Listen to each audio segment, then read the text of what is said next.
Nabakumar institution ও doctor Shahidullah কলেজের online ক্লাসে সবাইকে স্বাগত। আমি স্মৃতিরানী সরকার, প্রভাষক, বাংলা বিভাগ।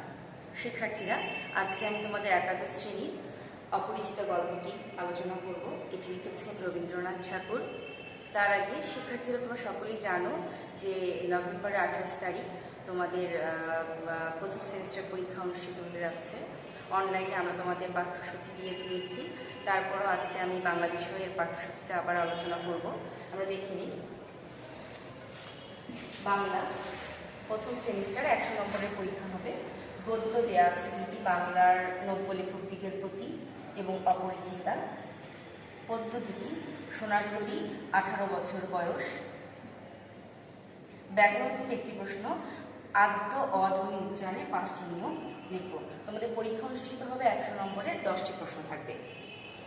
শিক্ষার্থীরা, রবীন্দ্রনাথের অপরিচিতা গল্পটি পাঠ করবার আগে আমি গত ক্লাসে তোমাদের বাংলার নব্য লেখকদের প্রতি শিক্ষার্থীরা অপরিচিত গল্পটি আলোচনা করবার পূর্বে আমরা রবীন্দ্রনাথ ঠাকুরের পরিচিতি জেনে নিই। রবীন্দ্রনাথ ঠাকুর বিশ্বকবি।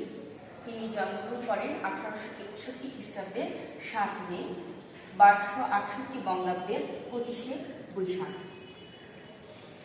রবীন্দ্রনাথ ঠাকুর জন্মগ্রহণ করেন কলকাতার জোড়াসাঁকোর ঠাকুর পরিবারে। আমরা সকলেই জানি এই জোড়াসাঁকোর ঠাকুর পরিবার বাংলা সাহিত্য সংস্কৃতি, বাঙালি সাহিত্য সংস্কৃতির সঙ্গে অত্যন্ত ওতপ্রোতভাবে জড়িয়ে আছে। তিনি মৃত্যুবরণ করেন 1941 খ্রিস্টাব্দের 7 আগস্ট, 1348 বঙ্গাব্দের 22 শ্রাবণ। রবীন্দ্রনাথের পিতা দেবেন্দ্রনাথ ঠাকুর এবং মাতা সারদা দেবী। রবীন্দ্রনাথ পিতামাতার চতুর্দশ সন্তান। তারা আমাদের রবীন্দ্রনাথ 15 ভাই বোন ছিলেন এবং তার মধ্যে রবীন্দ্রনাথ 14তম এবং ছেলেদের মধ্যে তিনি 8ম সন্তান। রবীন্দ্রনাথ ঠাকুর বাংলা সাহিত্যের এমনই এক সব্যসাচী লেখক। আমরা জানি যে তিনি শুধুমাত্র বাংলা সাহিত্যের মহাকাব্য ব্যতীত প্রত্যেকটি শাখায় তিনি পদচারণা করেছেন।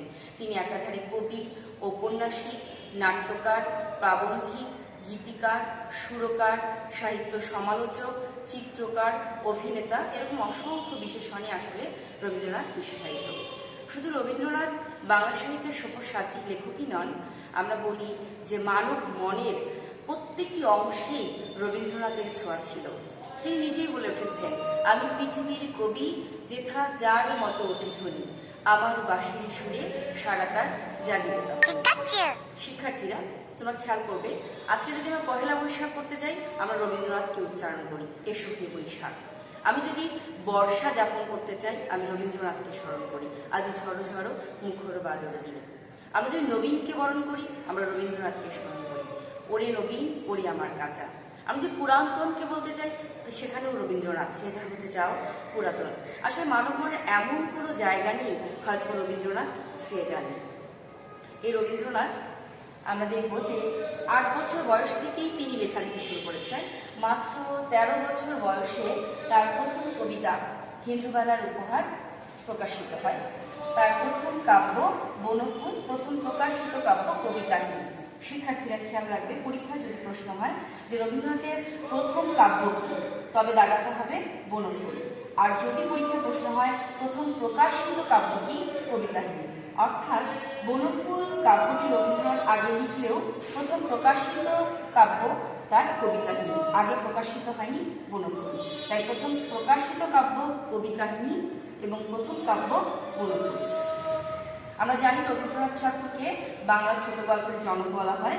তিনি তার হাত ধরে বাংলা সাহিত্যের প্রথম সার্থক ছোট গল্পের সৃষ্টি বা আবির্ভাব ঘটে। তার প্রথম ছোট গল্প ভিখারিণী এবং শেষ ছোট গল্প মুসলমানি গল্প। রবীন্দ্রনাথ ঠাকুরের প্রথম উপন্যাস বউ ঠাকুরানী ঘাট। তার গুরুত্বপূর্ণ উপন্যাসগুলো হলো চোখের বালি, গোড়া, চতুরঙ্গ, ঘরে বাইরে, শিশের কবিতা, যোগাযোগ।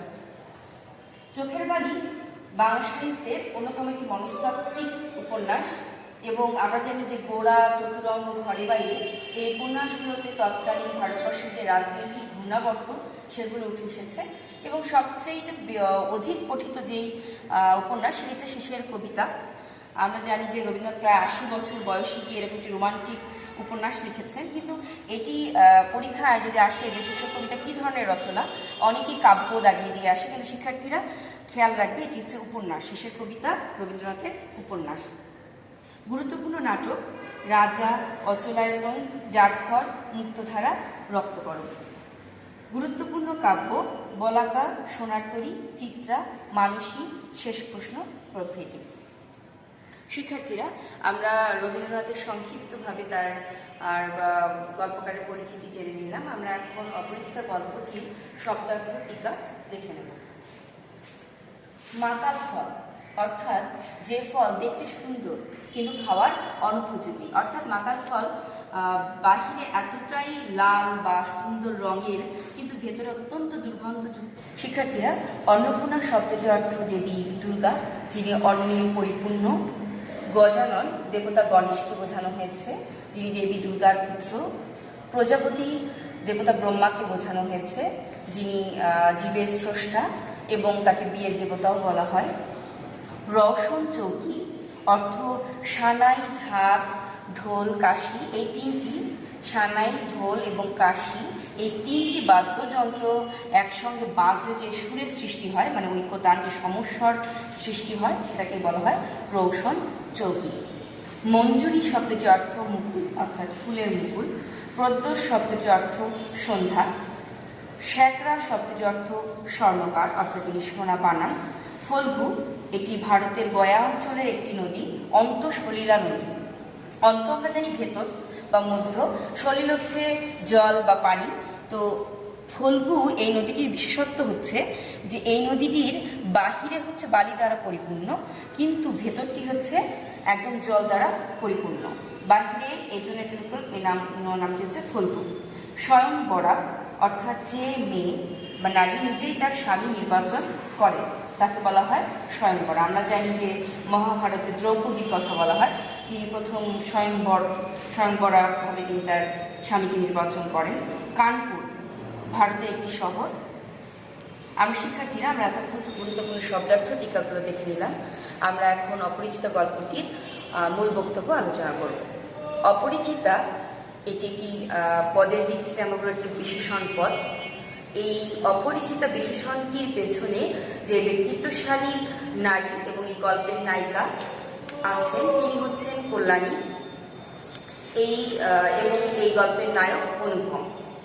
আমরা রবীন্দ্রনাথকে দেখেছি যে তিনি যৌতুক প্রথার নির্মমতার বিরুদ্ধে অনেক ছোট গল্প লিখেছেন, কিন্তু অপরিচিতা গল্পটির একটি বিশেষ বিশেষত্ব হলো যে প্রথম এই কোনো গল্পে রবীন্দ্রনাথ ঠাকুর নারী পুরুষকে একসাথে করে যৌতুক প্রথার বিরুদ্ধে গল্প লিখেছেন। সেখানে আমরা দেখব গল্পে রবীন্দ্রনাথ এই যৌতুক প্রথার নির্মমতার বিরুদ্ধে নারী এবং পুরুষের সম্মিলিতভাবে প্রতিরোধ করে তুলেছেন। আমরা খেয়াল করেছি এর আগেও রবীন্দ্রনাথ যৌতুক প্রথা নির্মমতা নিয়ে গল্প লিখেছেন, যেমন সবচেয়ে এরকম নির্মমতা গল্পের কথা বলি, কিন্তু সেখানে নারীকে এত ব্যক্তিত্বশালী হয়ে উঠতে বা প্রতিরোধ করে উঠতে দেখা যায়নি। এবং এই গল্পের বিশেষত্বটি হলো যে এই গল্পে নারী এবং পুরুষ, নারী কল্যাণী এবং তার পিতা শম্ভুনাথ সেন একসঙ্গে এই যৌতুক প্রথা নির্মমতার বিরুদ্ধে প্রতিরোধ করে তুলেছেন। গল্পের নায়ক অনুপম, যে বিশ্ববিদ্যালয় থেকে MA পাশ করেছে, কিন্তু সে যেন মাকাল ফলের মতো, বাহিরে থেকে সুদর্শন, সে যোগ্যতা সম্পূর্ণ, কিন্তু আসলে সে ব্যক্তিত্ব রহিত। সে এখনো মায়ের প্রলগ্ন শিশুর মতো। সে তার সিদ্ধান্তে তার পুরোটি নিয়ন্ত্রণ করে তার মামা। তাই বিয়ের আসরে যখন যৌতুকের হিসেব নিয়ে মামা কল্যাণী, নায়িকা কল্যাণীর চরম অবমাননা করে, তখন এই বিশ্ববিদ্যালয়ে পাশ করা নায়ক অনুপম কিন্তু মামার সেই হীন কাজের বিরুদ্ধে দাঁড়িয়ে কথা বলতে পারেনি। ফলশ্রুতিতে এই যে নির্মমতা, এই যে বর্বরতা, তার বিরুদ্ধে কিন্তু কল্যাণীর পিতা শম্ভুনাথ সেন দাঁড়িয়েছেন। আমরা জানি যে আমাদের লোকপ্রথায় আছে যে মেয়ে যদি লগ্নভ্রষ্টা হয়, তবে বিয়ে যদি ভেঙে যায়, লগ্ন পার হয়ে যায়, তাহলে মেয়ের আর কখনোই বিয়ে হবে না। কিন্তু এটি যে কোনো হিন্দু পরিবারের জন্য এটি অত্যন্ত একটি অসম্মান, বা এটা খুবই সমাজ গর্হিত কাজ। কিন্তু আমরা খেয়াল করব যে কল্যাণীর পিতা শম্ভুনাথ সেন এই সামাজিক লোকাচারকে তিনি অস্বীকার করেছেন, তিনি নিজেই এই মামার বা আমরা বলবো যে বরপক্ষের এই যৌতুক কেন্দ্রিক যে হীনমানসিকতা, তার বিরুদ্ধে দাঁড়িয়ে তিনি তার কন্যার বিয়ে দিতে অস্বীকার করেছেন এবং পাত্রপক্ষকে খাইয়ে দাইয়ে বিদায় করে দিয়েছেন। এখানে গল্পের যে নায়ক অনুপম, তিনি একদম আগাগোড়া পুরো ব্যক্তিত্বহীন নায়কের মতোই উপস্থিত ছিলেন, এবং কল্যাণী এই অপরিচিতা, এই নারীটি, গল্পের নায়িকা অত্যন্ত ব্যক্তিত্বশালী। এখানে আমরা খেয়াল করব যে সে বিয়ে ভেঙে গিয়েছে বলে এই অনুশোচনায় তার জীবনকে নষ্ট করেনি। সে দেশমাতৃকার জন্য, মেয়েদের শিক্ষার জন্য তাকে উৎসর্গ করে দিয়েছে। গল্পে পরবর্তীতে আমরা খেয়াল করব যে বিয়ে ভাঙবার পর কিছুদিন পর একটি ট্রেনে নায়ক এবং নায়িকার, কল্যাণী এবং অনুপমের দেখা হয়, এবং এই দেখা থেকে নায়ক অনুপম কল্যাণীর প্রতি অনুরাগ জন্মে, এবং তিনি খোঁজ নিয়ে জানতে পারেন যে এই কল্যাণী হচ্ছে সেই মেয়ে যার সঙ্গে তার বিয়ে ভেঙে গিয়েছিল। এবং পরবর্তীতে তিনি মামার সেই সংলগ্ন সেই নির্ভরতাকে থেকে বেরিয়ে এসে কল্যাণীকে পাবার জন্য অনেক চেষ্টা করেন, এবং কল্যাণীর পিতার কাছে গিয়ে ক্ষমা ভিক্ষা করেন, এবং কল্যাণীর কাছেও। কিন্তু কল্যাণী এই গল্পে এতটাই ব্যক্তিত্বশালী একজন নারী যে তিনি কিছুতেই আর সেই বিয়েতে রাজি হন না। কারণ তিনি বলেছেন যে আমি বিয়ে করব না, কারণ মাতৃ আজ্ঞা। কারণ মাতৃ আজ্ঞা বলতে তিনি বুঝিয়েছেন যে তিনি মাতৃভূমির প্রতি, দেশের প্রতি আজ্ঞাবদ্ধ হয়েছেন, অর্থাৎ তিনি কিছু নারীদের শিক্ষার ভার গ্রহণ করেছেন। ফলশ্রুতিতে আমরা নায়ক অনুপমকে দেখব যে এই যে নায়িকা কল্যাণীর, সে পাশে ছিল এবং সে বন্ধু হয়েই থাকে, কিন্তু তাকে সে কখনোই পায় না, যেহেতু কল্যাণী বিয়েতে রাজি হয় না। অর্থাৎ কল্যাণী নায়িকা তার কাছে চিরকালই অপরিচিতাই থেকে যায়। এই জন্যই রবীন্দ্রনাথ গল্পের নাম করেছেন অপরিচিতা। আমরা দেখব যে গল্পটি শুধু যৌতুক প্রথা নির্মমতাই নয়, এটি আমরা গল্পটি জানি যে এখানে নায়ক অনুপমের উত্তম পুরুষের জবানিতে লেখা হয়েছে। নায়ক গল্পটি বর্ণনা করেছেন, এবং তিনি এখানে যে নায়িকা, মানে শুধুমাত্র পুরুষতান্ত্রিক সমাজের যে যৌতুক কেন্দ্রিক বর্বরতায় মনোনীত হয়েছে তা কিন্তু নয়। গল্পে এখানে যে নারীর যে ব্যক্তিত্বশালী ব্যাপারটি এখানে, এবং নারীর বন্দনা আমরা দেখব শেষ পর্যন্ত অনুপম নায়িকা কল্যাণীর বন্দনাই করে যান, এবং এই বিষয়টি এখানে ফুটে উঠেছে। এই গল্পটির বিশেষত্ব এখানেই যে যৌতুক প্রথার বলি হয়ে শুধু থেমে থাকা নয়, যেটা প্রতিরোধ, এবং এটি নতুন সমাজের, এটি নতুন আধুনিক সমাজের স্বপ্ন বিনির্মাণ করেছেন রবীন্দ্রনাথের এই গল্পে। শিক্ষার্থীরা, তোমরা এই গল্পটি বাসায় পাঠ করবে, শব্দটি খুব ভালো করে পড়বে।